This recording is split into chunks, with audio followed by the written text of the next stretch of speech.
Good morning વિદ્યાર્થી મિત્રો, આપણે કોન્સ્ટેબલ અને પીએસઆઈ ની સિરીઝના ઘણા બધા વિડીયો અત્યારે ઓલરેડી આપણે YouTube ઉપર મેં અપલોડ કરી દીધા છે.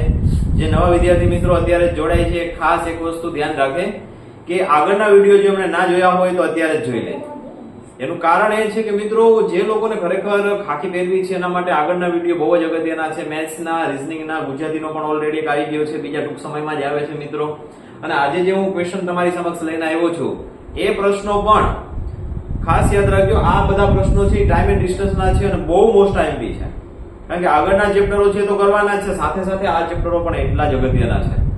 બરાબર, તો જે નવા વિદ્યાર્થી મિત્રો છે ફટાફટ આપણી ચેનલને સબસ્ક્રાઇબ કરી લો, જેથી કરીને નવા નોટિફિકેશન જે હોય એ તુરંત તમને મળતા રહે.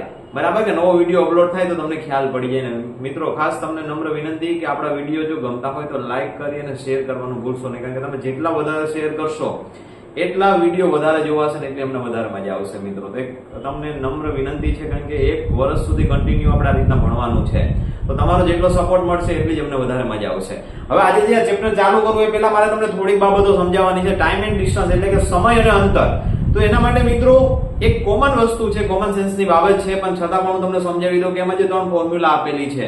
કારણ કે તમને પૂછવામાં આવે, શું પૂછવામાં આવે તો એક સમય, બીજું તો કે અંતર અને ત્રીજું તો કે ઝડપ. આ 3 માંથી એક વસ્તુ પૂછવામાં આવે.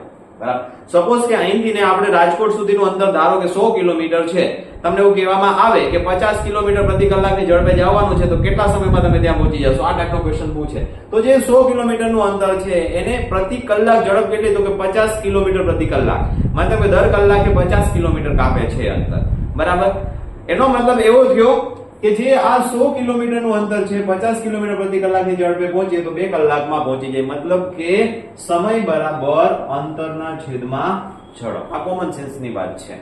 આવી જ રીતનું બીજું અંતર, ઝડપ. તો ઝડપ બરાબર શું થશે? તો કે આ જે સમય છે અહીંયા આવી જશે, ઝડપ અહીંયા આવી જશે. મતલબ કે અંતરના છેદમાં સમયનો અંતર બરાબર તો કે આ બેનો ગુણાકાર, એટલે કે ઝડપ ગુણ્યા સમય. તો આ 3 ફોર્મ્યુલા મોઢે યાદ રાખવાની છે તમારે મિત્રો. શું? સમય બરાબર તો કે અંતરના છેદમાં ઝડપ, ઝડપ બરાબર તો કે અંતરના છેદમાં સમય, અને અંતર બરાબર તો કે ઝડપ ગુણ્યા સમય. આ 3 ફોર્મ્યુલાઓ તમારે ખાસ યાદ રાખવાની છે. બીજી અગત્યની વસ્તુ એ યાદ રાખવાની છે, આમાં કિલોમીટરની સાથે હંમેશા કલાક જ આવે, મીટરની સાથે હંમેશા સેકન્ડ જ આવે, મિનિટ ક્યાંય આવતી નથી. આ યાદ રાખજો. કિલોમીટરની સાથે કલાક આવશે, મીટરની સાથે સેકન્ડ આવશે, મિનિટ ક્યાંય નહીં આવે, પણ ક્વેશ્ચનની અંદર મિનિટ આવશે. તો જ્યારે ક્વેશ્ચનની અંદર મિનિટ આવે ત્યારે કલાકમાં માંગ્યું હોય તો મિનિટને કલાકમાં ફેરવવી પડે, એટલા માટે એને 60 વડે ભાગવી પડે, કારણ કે 1 કલાકની મિનિટ કેટલી થાય? 60. બરાબર, તેને 60 વડે તમારે ભાગવા પડશે. જ્યારે સેકન્ડમાં ફેરવવાની જરૂરિયાત ઊભી થશે તો જેટલી મિનિટ હોય એને 60 વડે ગુણી નાખો, કારણ કે 1 મિનિટની કેટલી 60 સેકન્ડ થાય, એટલે 60 વડે ગુણી નાખો એટલે મિનિટ છે એ સેકન્ડમાં કન્વર્ટ થઈ જશે. એટલે મિનિટ ક્યાં આવશે નહીં, એને તમારે ફેરવવી પડશે. કલાકમાં ફેરવો તો મિનિટને 60 વડે ભાગી નાખો, સેકન્ડમાં ફેરવો તો એને 60 વડે ગુણી નાખો. બીજી અગત્યની વસ્તુ થાય, 1 કિલોમીટર એટલે 1000 મીટર અને 1 કલાક એટલે 3600 સેકન્ડ.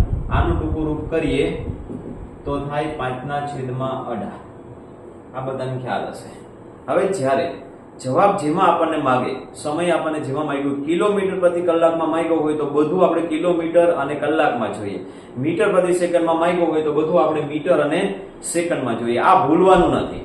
તો ઘણી જગ્યાએ એવું બને કે 1 મીટરમાં આપેલું હોય ને 1 કલાકમાં આપેલું, આવું બની શકે, તો આપણે એને કન્વર્ટ કરવું પડશે. તો યાદ રાખજો, કિલોમીટર પ્રતિ કલાકમાં ફેરવવા માટે 18/5 વડે ગુણવા પડે.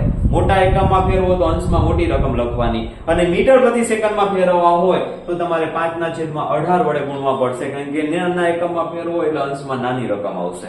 એટલે આ વસ્તુ ભૂલવાની નથી. કિમી કલાકમાં ફેરવવાના થાય તો 18/5 વડે ગુણવાના, મીટર પ્રતિ સેકન્ડમાં ફેરવવાના થાય તો 5/18 વડે ગુણવાના છે.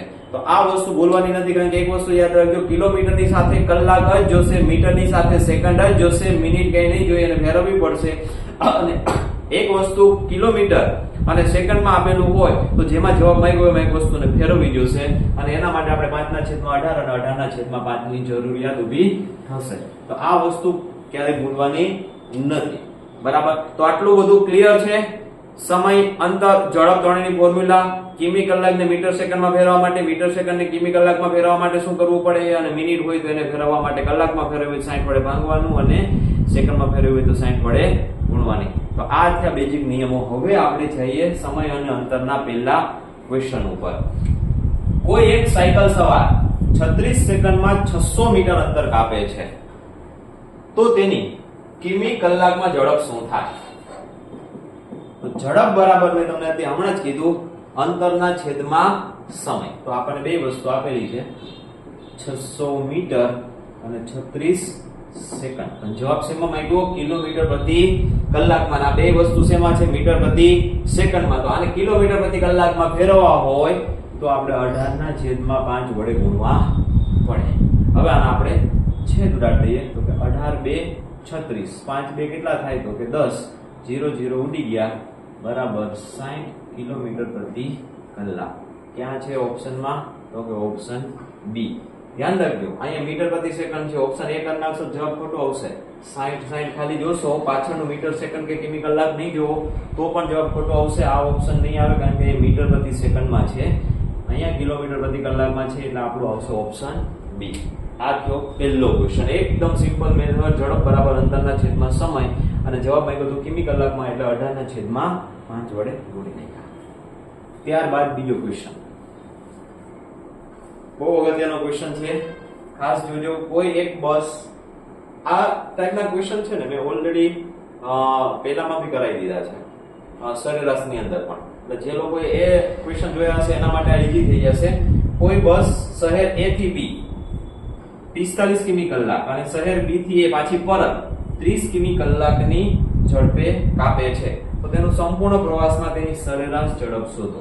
અમે ત્યારે તમને કીધું હતું કે જ્યારે સરેરાશ ઝડપ ફાઇન્ડ કરવાની હોય ત્યારે મેં લખાવ્યું હતું કે 2AB ના છેદમાં A plus B. આ ભૂલવાનું જ નહીં. સરેરાશના ચેપ્ટરની અંદર પણ મેં કરાવ્યું હતું. ઘણા લોકો અહીંયા ભૂલ એ કરી નાખે કે આ બેન સરવાળો કરી નાખે 45 અને 30 તો કે બે નો કેટલો? તો કે 40 ને 30 70 ને 75. આમ કરી નાખે 75 ભાગ્યા 2 એટલે 37 70 એટલે 37.5 કરી નાખે. ઓપ્શનમાં કઈ ગઈ છે? આ પેલું જ ઓપ્શન છે. ઠીક કરે. આ જવાબ ખોટો આવે. કારણ કે કોઈ પણ વાહન છે ને એની ઓલરેડી જે ઝડપ આપેલી હોય ને સરેરાશ ઝડપ જ હોય. કારણ કે વાહન કોઈથી એક જ સ્પીડમાં ના ચાલે. કારણ કે કોઈ જગ્યાએ વધારે હોય, કોઈ જગ્યાએ ઓછી સ્પીડ હોય. એની જે કઈ અહીંયા ધ્યાન રાખજો કે કોઈ પણ વાહનની જે સ્પીડ આપેલી હશે ને હંમેશા ઓલરેડી સરેરાશ જ હશે. તો સરેરાશની બીજી વાર કોઈ દિવસ સરેરાશ ના નીકળે. એટલે આ ભૂલવાનું નહીં ક્યારે. આ જે આપેલી છે 45 ની ઝડપે જાય અને 30 ની ઝડપે આપે ઓલરેડી સરેરાશ છે. એની ફરીવાર તમે સરેરાશ કાઢો તો આ જવાબ આપે ખોટો આવે. બીજી વાર સરેરાશ ના નીકળે. કારણ કે આ જે છે એ જવાની ઝડપ છે એટલે ઓલરેડી સરેરાશ છે. એટલે A એટલે જવાની ઝડપ 45, B એટલે આવવાની ઝડપ કેટલી છે? 30. તો કે 2 ગુણ્યા 45 ગુણ્યા 30 ના છેદમાં 2 નો સરવાળો એટલે કેટલો થાય? 75. બરાબર. હવે આને આપણે છેદ ઉડાડી દઈએ. 15 વડે ઉડાડો. 15 પંચા 75, 15 દુ 30, 5 9 45, 9 દુ 18, 18 દુ 36 કિલોમીટર પ્રતિ કલાક. આ એની સરેરાશ ઝડપ થાય.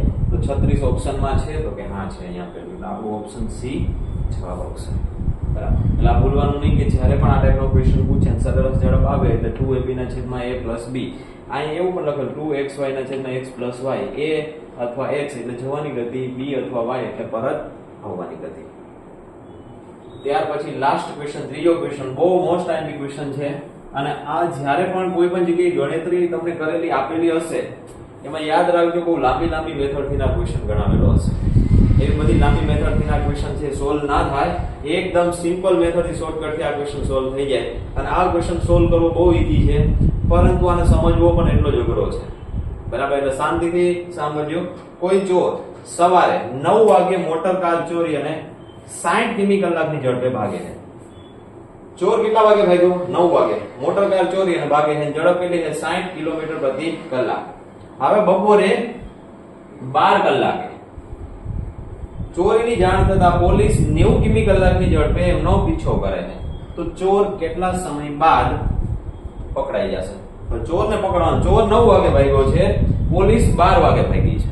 એટલે બેયની વચ્ચે સમયનો ડિફરન્સ કેટલો થઈ ગયો? તો કે 9 થી 10, 10 થી 11, 11 થી 12, 3 કલાકનો તફાવત થઈ ગયો. તો 3 કલાકમાં ચોરે અંતર કેટલું કાપી લીધું હોય? દર કલાકે 60 કિલોમીટર કાપે છે. બરાબર.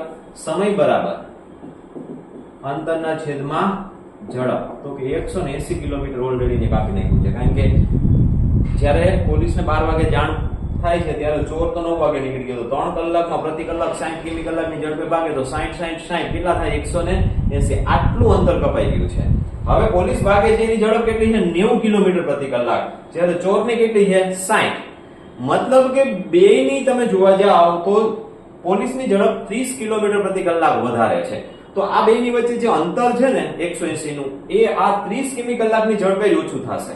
કારણ કે 60 તો આ પણ કાપી નાખે છે, આ 90 કાપેની સામે, એટલે 60 તો એટલું અંતર પેલું બી કાપી જાય છે. એટલા માટે જે વધારાનું આ અંતર છે એ ઓછું કરવા માટે વધારાની ઝડપથી જ એ ઓછું થશે. મતલબ કે બેની જોવા જાઓ તો અહીંયા 60 છે અને અહીંયા 90 છે, તો કેટલી, તો કે 30 કિલોમીટર પ્રતિ કલાકની ઝડપથી જે વધારાની જે ઝડપ છે પોલીસની, એ વધારાની ઝડપથી આ જે બે વચ્ચે અંતર છે એ ઓછું થશે. 00 ગયા 3 6 18, મતલબ કે 6 કલાક બાદ ચોર પકડાઈ જશે. તો ઓપ્શનમાં ક્યાંય 6 કલાક દેખાય છે તો કે હા, ઓપ્શન સિમ્પલ. ખાલી એટલું જ તમારે ખાલી યાદ રાખવાનું છે કે અહીંયા બેની વચ્ચે જે સમયનો તફાવત છે એમાં કેટલું અંતર કપાઈ ગયું, તો કે 180 નું કપાઈ ગયું. બેની વચ્ચે જુઓ તો પોલીસ છે એની ઝડપ જે છે એ ચોર કરતા કેટલી વધારે છે, 30 કિલોમીટર પ્રતિ કલાકથી વધારની ઝડપથી ભાંગી નાખો એટલે તમને જે આવે ડાયરેક્ટ તમારો જવાબ. તો શોર્ટકટ મેથડથી આ રીતના ક્વેશ્ચન સોલ્વ કરી શકાય. મારો નેક્સ્ટ વિડીયો આવશે, એમાં પણ આના બીજા જે બાકીના જે ક્વેશ્ચન છે એનું સોલ્યુશન હું કરાવીશ. મિત્રો ખાસ જો આ ટાઈપના વિડીયો અને તમને જો આ ટાઈપના વિડીયો જોઈતા હોય તો આપણી ચેનલ છે સબસ્ક્રાઇબ કરી લેજો પહેલા તો, અને ખાસ કરીને વિડીયો મેક્સિમમ શેર કરો. તમારા વોટ્સઅપ ગ્રુપ હોય, તમારા વોટ્સઅપમાં મિત્રો હોય, તમારા કોઈ પણ જાતના ટેલિગ્રામમાં કોઈ જાતના ગ્રુપ હોય, ઇન્સ્ટામાં કોઈ જાતના ગ્રુપ હોય કે કંઈ હોય તો એમાં તમે મેક્સિમમ વિડીયો છે એ શેર કરો, કારણ કે 1 વર્ષ દિવસ સુધી કન્ટિન્યુ આપણે આ વસ્તુ ભણવાની છે. બરાબર, ચલો નેક્સ્ટ વિડીયોમાં મળીએ. Thank you.